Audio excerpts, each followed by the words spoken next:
Welcome to டூட்டீஸ் world. இன்றைக்கி நம்ம சேனலில் ஒரு சூப்பரான சாம்பார் சாதம் ஈஸி மெத்தடில் தான் பார்க்க போகிறோம். வாங்க எப்படி செய்கிறதுன்னு பார்க்கலாம். நான் இன்றைக்கி சாம்பார் சாதத்துக்கு நார்மல் சாப்பாட்டு அரிசி தான் எடுத்திருக்கேன். நீங்கள் வேணும்னா சீரக சம்பா, பச்சரிசி அந்த மாதிரி உங்கள் விருப்பத்துக்கு தகுந்த மாதிரி எடுத்துக்கலாம். 1 டம்ளர் அரிசிக்கு யூஸ்வலாக எல்லோரும் 1/2 டம்ளர் ஆட் பண்ணுவாங்க. நான் 3/4 டம்ளர் ஆட் பண்ணியிருக்கேன். இது இன்னும் டேஸ்ட் கொடுக்கும்.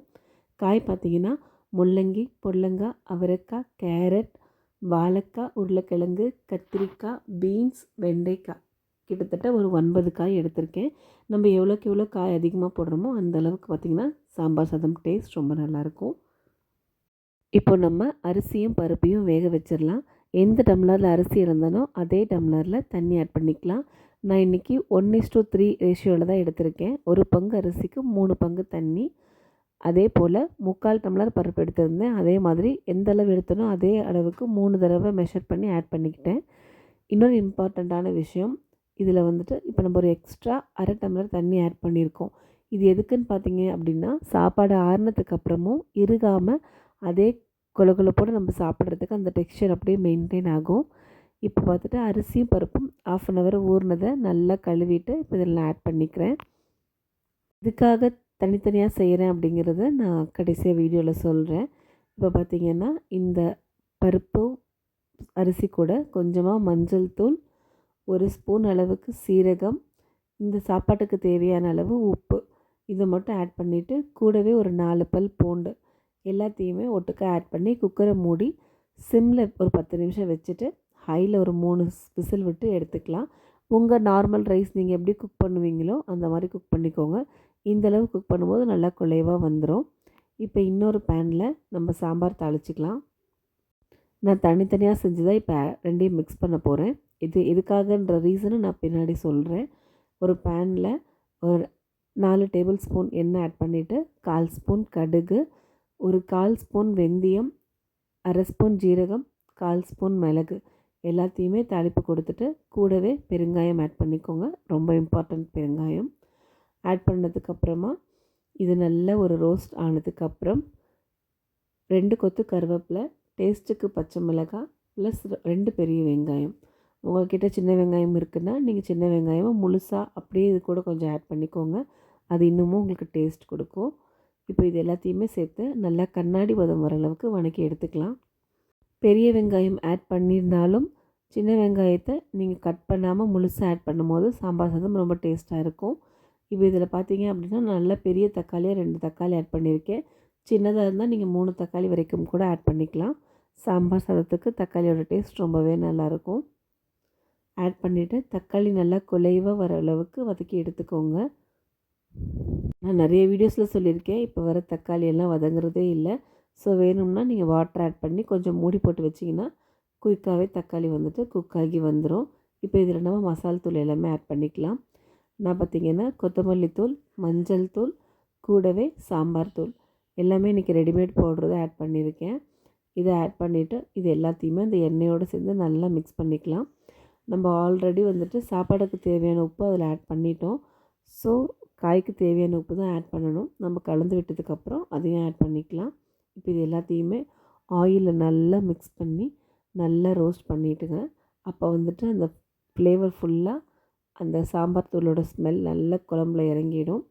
இப்போ வந்துட்டு நம்ம கட் பண்ணி வச்சுருக்கிற எல்லா காய்கறியும் ஆட் பண்ணிக்கோங்க. நீங்கள் சாம்பார் சாதம் பண்ணும்போது குறைஞ்சது 5 காய்க்கு மேலே ஆட் பண்ணுங்கள். அப்போ எல்லா காயோட அந்த டேஸ்ட்டும் வந்துட்டு அந்த சாம்பார் சாதத்தில் ரொம்ப நல்லாயிருக்கும். சிங்கிள் காயெல்லாம் தயவு செஞ்சு பண்ணாதீங்க, அது அந்தளவுக்கு டேஸ்ட் கொடுக்காது.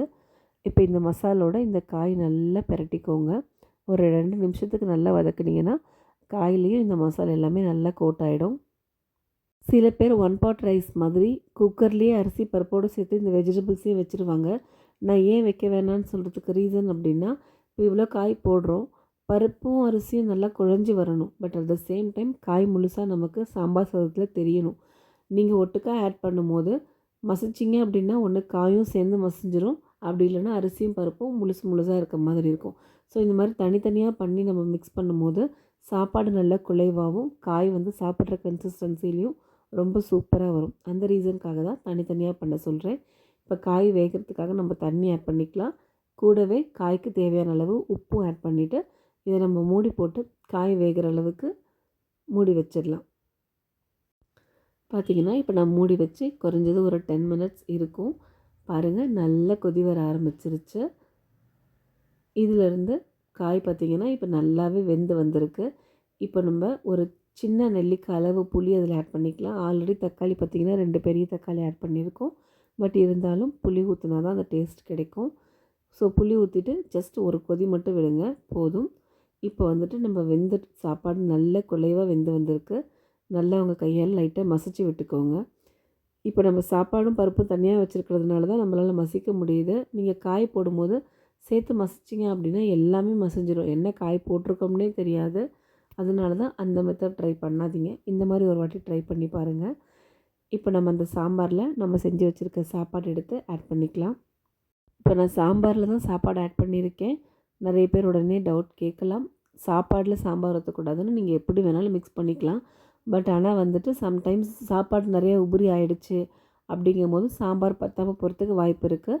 ஸோ ரெண்டையுமே ஆட் பண்ணும்போது பார்த்துட்டு ஆட் பண்ணுங்கள். இதில் அதை ஆட் பண்ணாலும் சரி, அதில் இதை ஆட் பண்ணாலும் சரி, கரெக்டான நீங்கள் கலக்கும் போது அந்த டெக்ஸ்சர் வந்துருச்சுன்னா ஸ்டாப் பண்ணிக்கோங்க. இவ்வளோ சாப்பாடு எக்ஸ்ட்ரா இருக்கேன்ட்டு எல்லாத்தையும் போட்டு மிக்ஸ் பண்ணி அந்த சாம்பார் சாதத்தை டோட்டலாக வேஸ்ட் பண்ண வேண்டாம். நான் பார்த்திங்கன்னா ஒரே டைமாக போட்டு மிக்ஸ் பண்ணலை, கொஞ்சம் கொஞ்சமாக ஆட் பண்ணி மிக்ஸ் பண்ணி தான் ஆட் பண்ணுறேன். பாருங்கள், எனக்கு அந்த பாத்திரம் பத்தலை. ஸோ நான் இன்னும் கொஞ்சம் பெரிய பாத்திரத்தில் மிக்ஸ் பண்ணிக்கிறேன், ட்ரான்ஸ்ஃபர் பண்ணிக்கிறேன். கரெக்டான கன்சிஸ்டன்சியில் காய் வெந்த உடனே நம்ம புளி ஆட் பண்ணி கரெக்டாக கொதி விட்டுட்டோம் அப்படின்னா காய் வந்துட்டு அதுக்கு மேலே குலையாது. புளி இருக்கிறதுனால காய் வந்து அவ்வளோ சீக்கிரம் கரையாது. அப்படிங்கும்போது நம்ம போட்டு மிக்ஸ் பண்ணும் போதும் பார்த்திங்க அப்படின்னா அந்தளவுக்கு காய் வந்துட்டு உடையவே உடையாது. ஸோ சாப்பாடு நல்லா சாஃப்டாக கொலன்னு காய் பார்த்திங்க அப்படின்னா நல்லா முழுசாக என்ன போட்டிருக்கோம் காய் அப்படிங்கிற அளவுக்கு எடுத்து சாப்பிட்ற அளவுக்கு நல்லா இருக்கும்.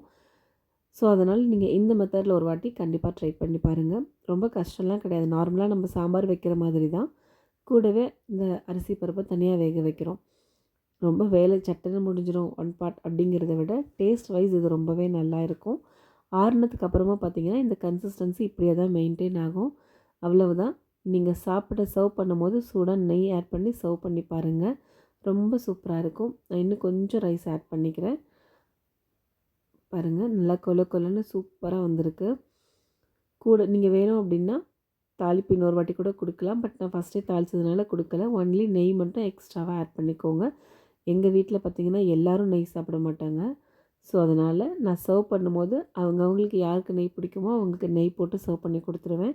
நீங்கள் வேணும்னா நெய் இப்போவே கூட ஆட் பண்ணிக்கலாம். கூட கொஞ்சம் கொத்தமல்லி தழை ஆட் பண்ணி மூடி வச்சுட்டு ஒரு 5 மினிட்ஸ் கழித்து சர்வ் பண்ணி பாருங்கள். ஒரு சூப்பரான சாம்பார் சாதம் ரெடி. இந்த மெத்தடில் ஒரு வாட்டி ட்ரை பண்ணி பார்த்துட்டு எப்படி இருக்குன்னு கமெண்ட் பண்ணுங்கள். தேங்க்யூ.